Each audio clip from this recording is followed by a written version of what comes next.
Back on the Rob Dibble Show with Ben Darnell in your afternoon drive. Some hot stove talk. Scott Boras sat down with Brian Cashman, the president of the New York Yankees, and I think it's more than just the two guys that have been leaked out there that he talked about. Scott Boras represents Juan Soto and Pete Alonso. Yeah. And there's an opening at first base for the Yankees. So, yeah, we know that Soto's looking at between $500 and $750 million.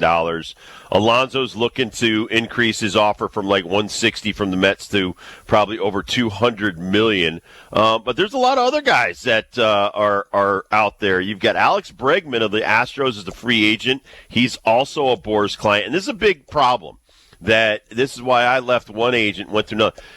I was a reliever, and once I started to make some all-star teams as a closer, you don't want to be with an agent that has 5 closers that are all like trying to get the most money out there. And so when you're looking at a bunch of these third basemen, Matt Chapman, who just won another Gold Glove, is a Boras client. You've got a lot of these guys that are looking to land jobs. And I remember when I worked with the Nationals, Scott Boras had half the national players were Boras clients. And so he and Mike Rizzo, obviously, and we kind of did that with the Reds. I had the same agent as Eric Davis, Barry Larkin, and Lenny Harris.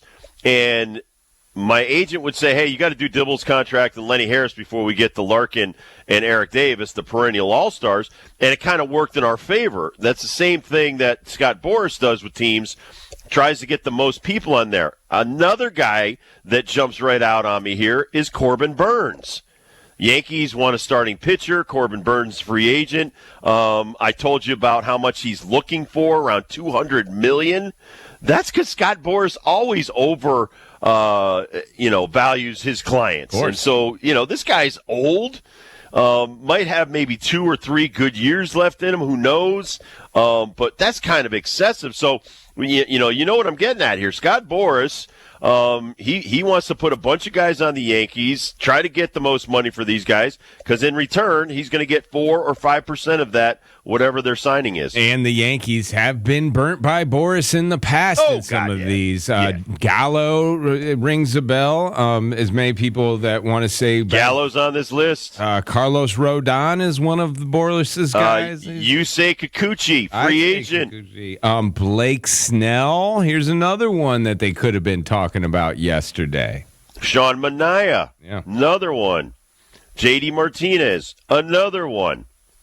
There's a lot of guys that are on the Boras list, and like you said, you might be talking about Soto and Alonso, but you could be leveraged in a way for those guys because of other clients that he has in the list. Agreed, and that's huge, and Boras loves to do that.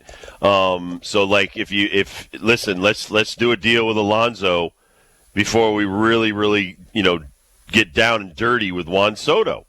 And so and people may not realize that's going on all the time. It's not just Scott Boras. There's other, the Hendricks brothers have tons of clients. The Beverly Hills Sports Council, which I used to be with, out in L.A., represents a ton of Dodgers and Padres and guys like that. And then, obviously I'm sure some of the Asian players have the same agent that Shohei has. And if Shohei's agent, who's now a huge player, when you sign just one guy for $700 million, a lot of these players want to go with that agent because there's some leverage there. So this is what we're talking about. If you're maybe seeing or waiting and see what's going to happen with Juan Soto, look for some other signings of Boras clients with the Yankees before that happens. Speaking of Shohei, we learned a little bit more of the extent of the surgery last night. He is having shoulder surgery to repair his labrum, so a little bit more than that dislocation that we were told during the World Series.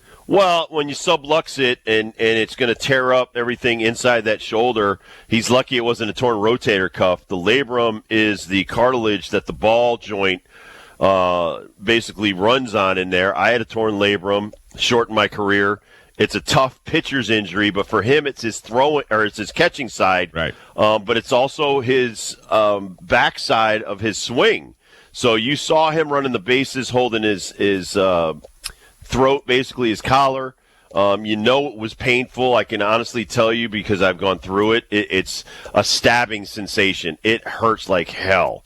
And even when you dull it with some pain medication, it's never really, it's never going to go away. And so he had to have it fixed. And depending on what they did, if they repaired it and stapled it back together, this guy could miss a portion of next season. So, look for that to be another injury besides the Tommy John that, that's it's something that's unforeseen. But when you sign a guy to $700 million, it's the fragility of being a human being. The other things we're seeing today, just a couple of extensions for some coaches. Bochy, they're asking Bochy to, coach until he wants, basically, with the Texas Rangers. Until he feels like quitting. Exactly. And Schilt got an extension as well from the Padres today, and we love that guy, just the way he coaches. Well, Mike Schilt deserves everything he gets. The way he was mistreated, he had turned the Cardinals around. They were winning, and because there was a disagreement in philosophy with the analytics people. And the thing is that the analytics people seem to not want to compromise with the lifers, the career baseball people. I don't get it. Everybody is welcome at the table and can have some suggestions, but you can't be like, we're going to go heavy on the analytics or, the knuckleheads that went with the drive line pitching and hitting people. Once you go all in on that philosophy, it's hard to come back because like a drive line or the analytic, you're going all the way down to the start of your minor league system. So you're doing that kind of stuff with the guys that are just coming out of college. Let's just take Jim Penders. Jim Penders has a totally different philosophy than, let's say, Oklahoma State or Texas or LSU's baseball program or Coastal Carolina. Now all of a sudden those guys get into an organization and it's like, this is the only way we're going to go forward. Can you imagine being like a 20-something-year-old, your career path, you want to play in the major leagues, and you got to kind of follow some weird philosophy? So that's what these teams and organizations get into. And Mike Schilt, who's at the top level, is like, listen, my guys need to win baseball games. They need to play baseball. We can't just be totally numbers-driven like you always talk about, thinking about science when we should be in gym class. Well, I hope, talking to Mike Petraglia and hearing him talk about Terry Francona and just the relationship between the organization and the team, like you said this as well, teams like the Reds cannot win the World Series on that payroll. No. It's almost impossible. Unless you have a situation where a coach knows how to produce runs old school way, how to get the most out of players old school way. The only teams that allow that kind of philosophy are teams that don't have a major payroll, because I don't have any kind of restrictions on player X, player Y, player Z. I know the Reds still will when it comes to people like Hunter Green that they are paying a little bit of coin to. Yep, like Hunter Mill. They're going to want to, watch and limit his stuff, but still, that's such less of a restriction on someone like the Dodgers have, like the Yankees have, like even the Padres have. I just hope in my heart that teams like that get inventive on the field as much as they are inventive with their payroll in their minor leagues. Well, I mean, listen, he was with the Guardians for a decade as well as the Red Sox winning championships. Right, so he knows all about it. He knows about being on the cheap with the Guardians. But listen, they've also got excellent baseball scouting, baseball people. The Reds have cut a lot of those people out. They went Driveline a few years ago. Right. Now they got rid of Driveline. Trevor Bauer, and they kicked the guy. The final piece was the hitting instructor in the minor leagues or even in the big leagues. I don't know who the guy was that they just got rid of, the Reds. So, now Francona's going to come in and be like, listen, we can win, but we got to play baseball, and we got to be. Here's the problem: you're not going to win championships. The Guardians keep getting there and keep falling short. I remember in the '90s, the Twins always got there, but they just didn't have a couple extra superstars or at least great players, all-stars, to put them over the top to win championships. And that's what we're talking about with the Reds. If you look at New York and L.A., and it's hard to keep them together because they're so expensive. We're talking about Soto maybe leaving. You've already kicked Rizzo to the curb. Gleyber Torres is probably next. It's going to be a different lineup in New York. Not just because financially you can't afford it, but you also want to shake it up a little bit. You want to go in a different direction. So if you're tied to analytics, you got to kind of go with those driven type of players. And it's funny because Moneyball, they talk about it so much, and what a great movie and book and all the other stuff. They didn't win. They went with the on-base percentage guys. They went with the high IQ guys. But you know what? They didn't win. And what people forget, they had Hudson, Zito, and Moeller on that team. They had some of the best pitchers in the major leagues. That's not even a part of the movie, too. No, it's not. Those guys are winning Cy Youngs, and you're acting like they're a bunch of jabronis. Yeah. So, I mean, they had some star players, and they still didn't win championships because it's just not that easy. So, speaking of that team, one piece of news for your hot stove fans out there.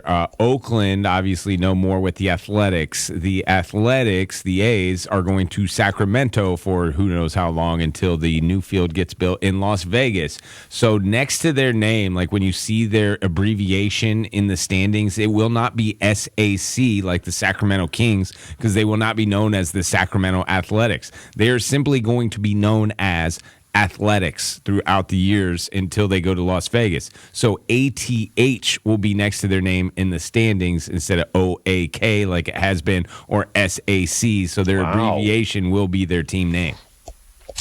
Your boy from the Cubs finally left. Kyle Hendricks. Isn't news. This is just an old guy getting another job. But Kyle Hendricks is still a master at manipulating the ball. Has to be. Signs a one-year deal with Los Angeles Angels. Good luck. You need luck with the Angels. This is so just being a fan. 3 years ago, great kid. Love this dude. Love this dude. He was the only one that was worthy. And he was getting people out, making chicken salad out of you-know-what. And then last year, he sucked. And I hate him. Get out of here. Waste of space. Waste of a jersey. What you got, Kurt? Braves don't expect Acuna or Strider to be in uniform for the opener. All that. That's got to be a lousy long winter when you're just working on yourself and geez. And you're physically challenged and you can't get out there. Sucks. Oh, that's got to be brutal. Yeah. It's so painful in your head. Yeah. I feel bad for Acuna. What a great kid. All right, we'll take a quick break. We'll come back. We'll do Dibbles and Bits next.